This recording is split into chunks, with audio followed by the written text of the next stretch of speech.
Students, welcome to my channel the commerce classes. आज की class में आप लोग सीखोगे क्लास 12 में जो मनी एंड बैंकिंग आपके मैक्रो इकोनॉमिक्स की जो चैप्टर है उसमें मनी का कंसेप्ट, मनी का पूरा टॉपिक आज हम अलग से सीखेंगे। नेक्स्ट क्लास में आप लोग बैंकिंग सीखोगे। तो मनी से शुरू करते हैं। मनी क्या होता है? पहला बात तो मनी क्या होता है? जो भी हमारे पॉकेट में है जिससे हम कुछ सामान खरीद सकते हैं या किसी को कुछ दे सकते हैं, जिसके लिए कि कुछ मेरा इच्छा है घूमने का तो मेरे को 10 रुपए चाहिए, मेरे को कुछ खाना है तो 20 रुपए चाहिए, उन सबको मनी बोलते हैं। समझना इस चीज को। तो कंसेप्ट क्या है मनी का? Money, concept of money, money is generally defined as a thing that is commonly accepted as a medium of exchange. जो मीडियम ऑफ एक्सचेंज के थ्रू हम एक्सेप्ट कर रहे हैं, ठीक है। और जैसे मान लो इवोल्यूशन कैसे हुआ मनी का, आप सीखे होंगे। बार्टर सिस्टम, गुड्स का लेन देन करना, ठीक है। तो पहले के टाइम में जब मनी का कंसेप्ट नहीं था, तो जैसे मान लो मेरे को जूता है, मेरे पास बहुत सारा जूता है, मेरे को चावल चाहिए, तो ऐसा इंसान हमको खोजना पड़ेगा जो मेरा जूता खरीद ले, बदले में मेरे को चावल दे दे, ठीक है। या मेरे पास बहुत सारा कपड़ा है, जो कपड़ा खरीद ले, बदले में मेरे को फर्नीचर दे दे, टेबल दे दे, काट का कोई सामान दे दे। तो ये डबल कोइंसिडेंस ऑफ वांट्स बहुत बड़ा प्रॉब्लम था उस समय, उस जमाने में, जिसको बोलते थे हम लोग बार्टर सिस्टम, ठीक है। Stage 1 barter system. स्टेज 2 जब बार्टर सिस्टम खत्म हुआ तब थोड़ा सा और डेवलप हुआ सबका माइंड, तो गोल्ड, सिल्वर, एलॉय मेटल्स ये सब का शुरू हुआ। पहले जमाने मम्मी पापा के जमाने में या उसके आगे के जमाने में ब्रिटिशर्स के टाइम पे सिल्वर कॉइन, गोल्ड कॉइन चलता था। तो यही मनी का माध्यम था, ठीक है। स्टेज 3 पेपर मनी, जो आज के दिन हम लोग पे चलता है। पेपर मनी है पापा के टाइम पे भी चलता था, 200-300 के रुपए, 500 के रुपए, 1000 के रुपए। अब तो 1000 का रुपया बंद हो गया, 500 का चलता है, 200 का चलता है। तो ये आपका पेपर मनी हो गया, ठीक है। आओ, debit card, credit card, plastic money. Stage 4 आज के टाइम पे ये, अब हमारे आगे का जनरेशन जो आएगा वो प्लास्टिक मनी देखेगा, वो पेपर मनी भी नहीं रहेगा। तो प्लास्टिक मनी, ई मनी, जो हम लोग यूपीआई से ट्रांसफर करते हैं वो सब ई मनी है, ठीक है। Credit card, debit card, Paytm, UPI, PhonePe. Barter system क्या? It is a system C C economy, मतलब community to community economy. It is a system in which goods are exchange for goods. For example, A has surplus of wheat, he will look for a person who needs wheat and at the same time who has shoes, ठीक है। उसके पास जूता होना चाहिए उस समय, जूता देने के लिए, ठीक है। Here A को चाहिए, he wants to purchase goods but B does not want to take rice, तो ये दिक्कत करता है। B के पास हॉर्स है, B want horse but C want 30 kg of apple, तो A B C के बीच में डिस्प्यूट हो रहा है। It means double coincidence of all, मेरी इच्छा कुछ और है बेचने की और बदले में मेरे को कुछ और खरीदना है, लेकिन सामने वाले की वो इच्छा ही नहीं है मेरे से खरीदने की। Double coincidence of what? CC economy, barter system, ठीक है। सीसी का मतलब है कम्युनिटी। अब बार्टर सिस्टम का क्या क्या ड्रॉबैक है? डबल कोइंसिडेंस ऑफ वांट, जैसे it implies that at a point of time, ठीक है, the two individuals are in possession of such good which they are willing to exchange. Willing होना चाहिए। मेरे पास बहुत सारा छाता है, मेरे को पेन चाहिए, तो क्या तुम मेरा छाता लोगे, बदले में मुझे पेन दोगे? तो तुम्हारी भी इच्छा होनी चाहिए ना कि मेरे को छाता का भी जरूरत है, तो मैं इनसे छाता ले लेता हूँ, मुझे पेन भी देना है, तो मुझे पेन मिल जाएगा, आपको आपका छाता मिल जाएगा। तो यही चीज डबल कोइंसिडेंस ऑफ वांट। ऐसा इंसान को खोजना बहुत मुश्किल है, प्रॉब्लम तो हो गई। आप अपने पे लेके देखो इस चीज को, ठीक है। But it is difficult to find who wants your wheat and at the same time who has a pair of shoes that you want, ठीक है।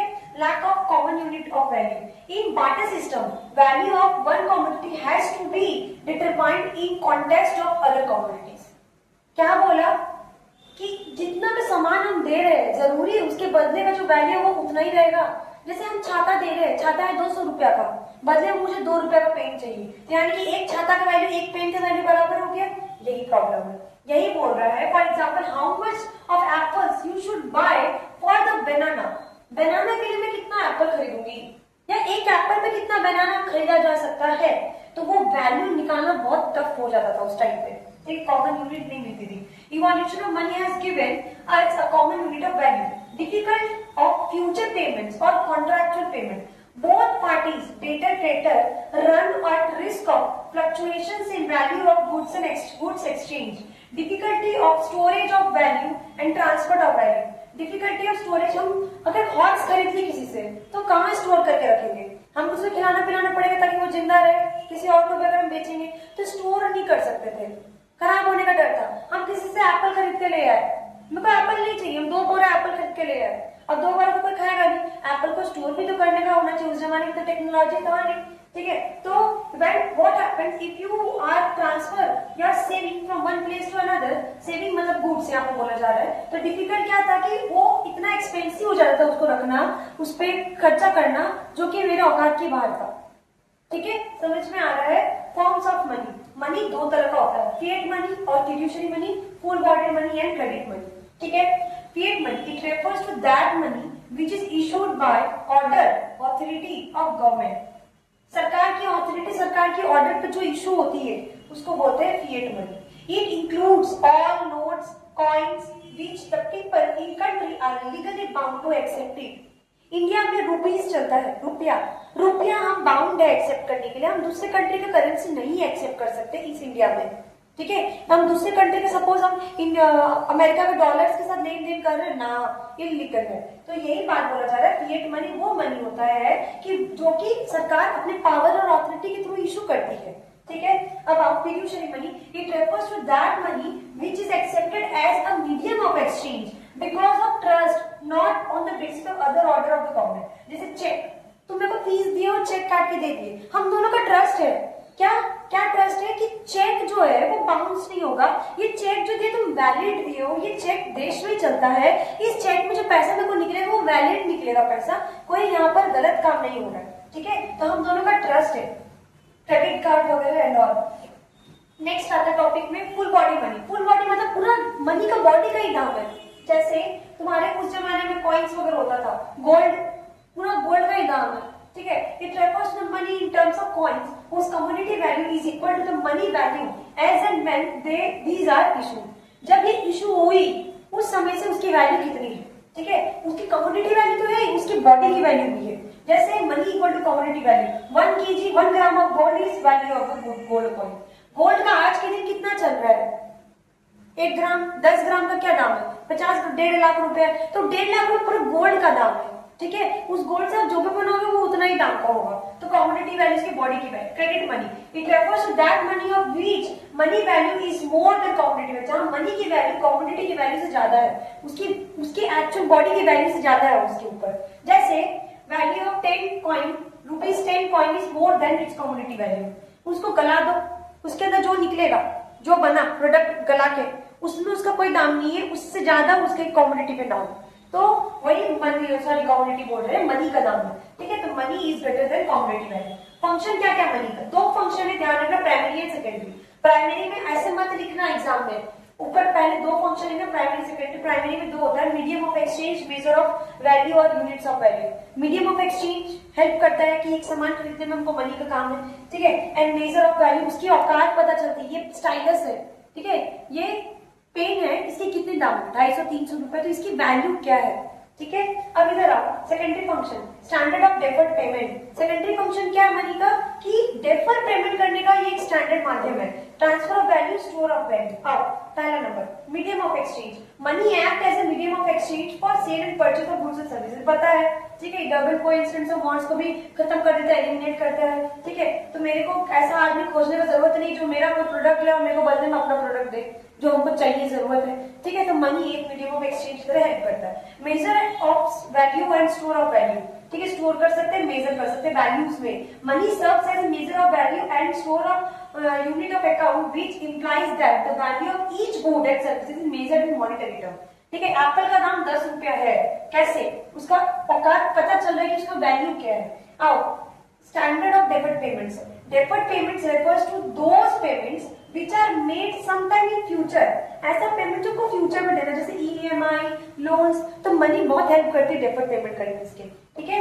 आओ, store of value it implies store of wealth. Storing wealth has become considerably easy with the introduction of money. For example FDR, हम money को store कर सकते हैं। ऐसा नहीं कि सड़ जाएगा, गल जाएगा, टूट जाएगा या खराब हो जाएगा, प्रॉब्लम नहीं आएगा, ठीक है। Transfer of value, money serves as convenient mode of transfer of value wealth। Money can be conveniently transferred or can be transferred to any part of the world। Conveniently आप कहीं भी कोना में भी, दुनिया के कोना में भी पेमेंट कर सकते हो या पैसा किसी से ले सकते हो, जैसे पेटीएम, ई-बैंकिंग, UPI, ठीक है। मनी सप्लाई क्या होता है? ध्यान रखना, मनी सप्लाई बहुत इंपॉर्टेंट पार्ट है हमारे 12 के लिए। ठीक है, monetary money held by public of a country at a point of time, individual या business firm. Stock concept that is particular point of time. पता है आप लोगों को चैप्टर 1 में नेशनल इनकम में पढ़े हो कंसेप्ट, स्टॉक कंसेप्ट। अब यहाँ पर आओ कि मेजर ऑफ मनी सप्लाई क्या होती है। देखो मनी को मेजर करना कि देश में कितनी मनी छापी गई है, वो 4 तरीका है मेजर करने का, M1, M2, M3, M4। आपके सिलेबस में सिर्फ M1 है, M2, M3, M4 आपको CUT में आएगा, ठीक है, तो आपको भी जानना चलो। M1 का फुल फॉर्मूला होता है CC plus DD plus OD। CC plus DD plus OD। CC का मतलब होता है currency held with public. Public के पास जो कॉइन्स है, जो रुपया है, वो सरकार प्लस करेगी।